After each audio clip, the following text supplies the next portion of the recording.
గతంలో ఏదైతే నేను చెప్పానో స్టాంపు డ్యూటీ వీటికి సంబంధించి అది 94 కోట్లు, ఇదొక 74 కోట్ల రూపాయలు మనకు కార్పొరేషన్కు రావాల్సిన నిధులు రాకపోవడం వల్లనే ఈ దుస్థితి ఏర్పడింది.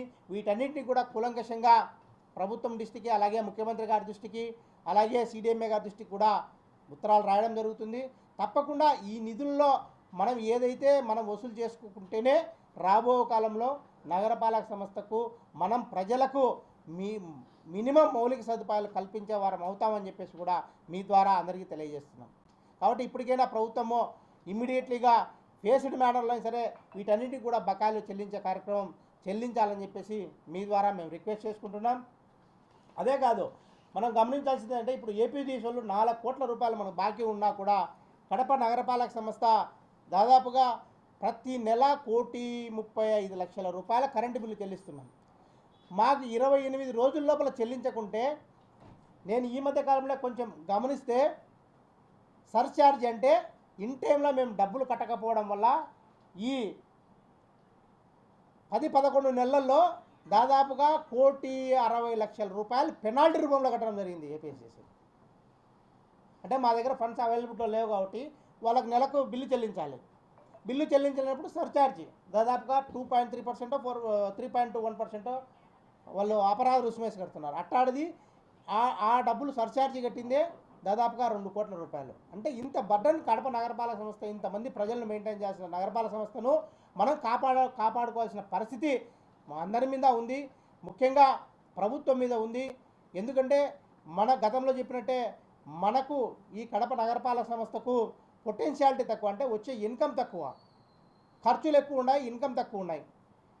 బేసిక్గా ఎందుకంటే మనము ఈ త్రాగునీటికి సంబంధించి దాదాపుగా డబుల్ పంపింగ్ సిస్టమ్ పెట్టడం వల్ల మిగిలిన అన్ని కార్పొరేషన్లో సింగిల్ పంపింగ్ సిస్టంతో వాటర్ మనకు చేరువవుతాయి.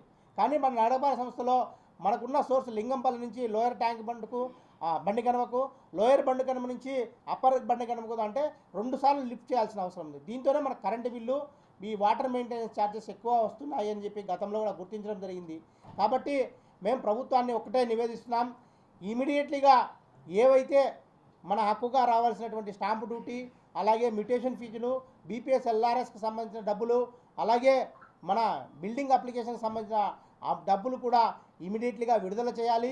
దాంతోపాటు ఏవైతే ఇన్ని రోజుల నుంచి కూడా బకాయిలు ఉన్నాయో ఈ ప్రభుత్వ రంగ సంస్థల నుంచి మాకు రావాల్సిన పన్నులు, అలాగే వెకెంట్ లాస్ట్లు కూడా ఇమ్మీడియట్గా ఫేస్డ్ మేనర్లో కనీసం మొత్తం లేకుండా కానీ దాన్ని విడతల వారీగా మా మున్సిపల్ కార్పొరేషన్కు రియంబర్స్ చేస్తేనే ఇది మన మున్సిపల్ కార్పొరేషన్ ముందుకు పోసాగుతుందని చెప్పేసి ప్రభుత్వానికి విజ్ఞప్తి చేసుకుంటున్నాం. ప్రభుత్వ రంగ సంస్థల నుంచి అయితే కనుక కొన్ని సంస్థల నుంచి 10 ఏళ్ళ నుంచి 12 ఏళ్ళ నుంచి పెండింగ్ ఉన్నాయి, కొన్ని 20 ఏళ్ళ నుంచి పెండింగ్ ఉన్నాయి, కొన్ని ఈ 3-4 సంవత్సరాల నుంచి పెండింగ్ ఉన్నాయి. 54 కోట్ల రూపాయలు బకాయిలు, అలాగే అమృత్ స్కీమ్కి సంబంధించి దాదాపుగా 17 కోట్ల రూపాయల అమౌంట్ విత్హెల్డ్లో ఉండి అది రియంబర్స్ కాక అమృత్ స్కీమ్ ఇప్పుడు ప్రశ్నార్థకంగా మారిన పరిస్థితి ఉంది. అంతేకాకుండా మన కార్పొరేషన్కి సంబంధించిన మ్యూటేషన్కి సంబంధించిన డబ్బులైతేనేమి, అలాగే ఈ బిల్డింగ్ అప్లికేషన్ ఫీజెస్, అలాగే బీపీఎస్ ఎల్ఆర్ఎస్కి సంబంధించిన డబ్బులు కూడా రియంబర్స్ కాని పరిస్థితిలో ఉన్నాయి. వీటన్నిటి ఒక ఎత్తు అయితే ఈ క్లాప్ ప్రోగ్రాం మా నగరపాలక సంస్థకు మరొక బర్డన్గా మారిన పరిస్థితి. ఎందుకంటే గతంలో మనం చెత్త పన్ను వసూలు చేసే కార్యక్రమం చేస్తున్నాం, దాంతో ఒక 50% 60% నిధులు సమకూర్చే పరిస్థితి ఉన్నాయి. దాని తర్వాత ప్రభుత్వం ఇచ్చిన హామీ మేరకు చెత్త పన్నును రద్దు చేయడం జరిగింది. రద్దు చేసిన తర్వాత పూర్తిగా ఆ 75 ఆటోలకు సంబంధించిన వాళ్ళ యొక్క మెయింటెనెన్స్ అయితేనేమి, దానికి సంబంధించిన డీజిల్ అయితేనేమి, ఆ వర్కర్లకు సంబంధించిన అమౌంట్ కూడా కార్పొరేషన్ భరాయించడం వల్ల అదొక అడిషనల్గా 15 కోట్ల రూపాయల బర్డన్ ఈరోజు కడప నగరపాలక సంస్థ మీద. ఎందుకు చెప్తున్నామంటే దాదాపుగా ఈ నిన్నటికి అకౌంట్ సెక్షన్లో మనం అడిగితే ఏవైతే ప్రజలకు నిత్యం అవసరమైనటువంటి త్రాగునీటి, అలాగే కాలువల నిర్వహణ అయితేనేమి, అలాగే స్ట్రీట్ లైట్కి సంబంధించిన పనులు చేసినటువంటి బిల్లులు దాదాపుగా సాధారణ నిధులు చెల్లించాల్సినవి 5 కోట్ల రూపాయలు ఇప్పటికి పెండింగ్లో ఉన్నాయి. అదే ఇప్పుడు అంటే వర్క్ కంప్లీట్ అయ్యి అకౌంట్ సెక్షన్లో ఉన్నాయి. దాదాపుగా ఇది ఒక సంవత్సరం నుంచి పెండింగ్లో ఉండడం జరిగింది.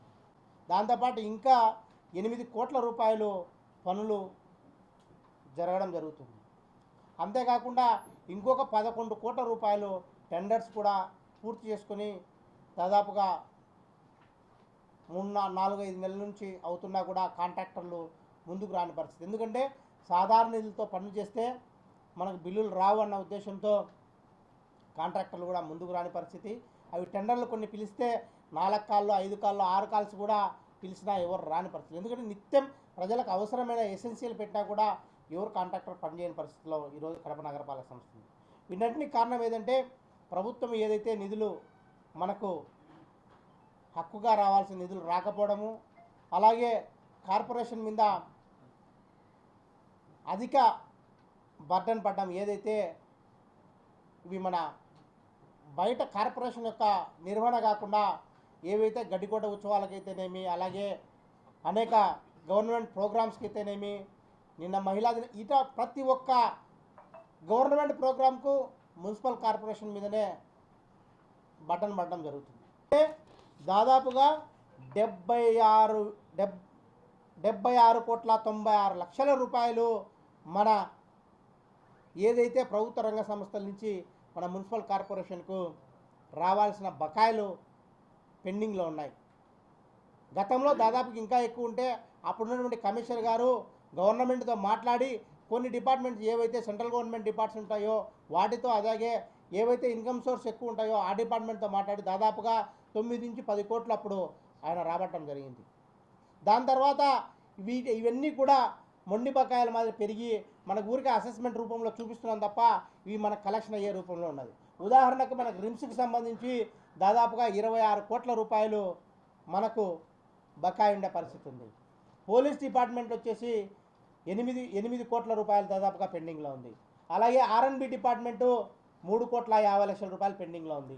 ఇరిగేషన్ డిపార్ట్మెంటు 3,50,00,000, అలాగే కలెక్టర్ ఆఫీసు 3,43,00,000, జిల్లా పరిషత్ సంబంధించి 2,56,00,000, ఫారెస్ట్ డిపార్ట్మెంట్ నుంచి 1,71,00,000, రెవెన్యూ డిపార్ట్మెంట్ నుంచి 1,44,00,000, పాలిటెక్నిక్ కాలేజ్ సంబంధించి 1,43,00,000, గురుకుల పాఠశాల నుంచి 1,29,00,000, జ్యుడిషియల్ డిపార్ట్మెంట్ నుంచి 1,11,00,000, ఏపీఐఎస్ నుంచి 1,00,00,000 రూపాయలు, గ్రంథాలయం నుంచి 1,00,00,000 రూపాయలు, తెలుగు గంగా ప్రాజెక్ట్ నుంచి 99,00,000 రూపాయలు, కేంద్రీయ విద్యాలయ సదన్ నుంచి 78,00,000 రూపాయలు, అలాగే సోషల్ వెల్ఫేర్ డిపార్ట్మెంట్ నుంచి 69,00,000 రూపాయలు, ఇండస్ట్రియల్ డిపార్ట్మెంట్ నుంచి 65,00,000 రూపాయలు, మెడికల్ డిపార్ట్మెంట్ నుంచి 62,00,000, ఎస్సీ కార్పొరేషన్ నుంచి 61,00,000 రూపాయలు, అలాగే మన డాక్టర్ వైఎస్ఆర్ స్పోర్ట్స్ స్కూల్ నుంచి 46,00,000 రూపాయలు,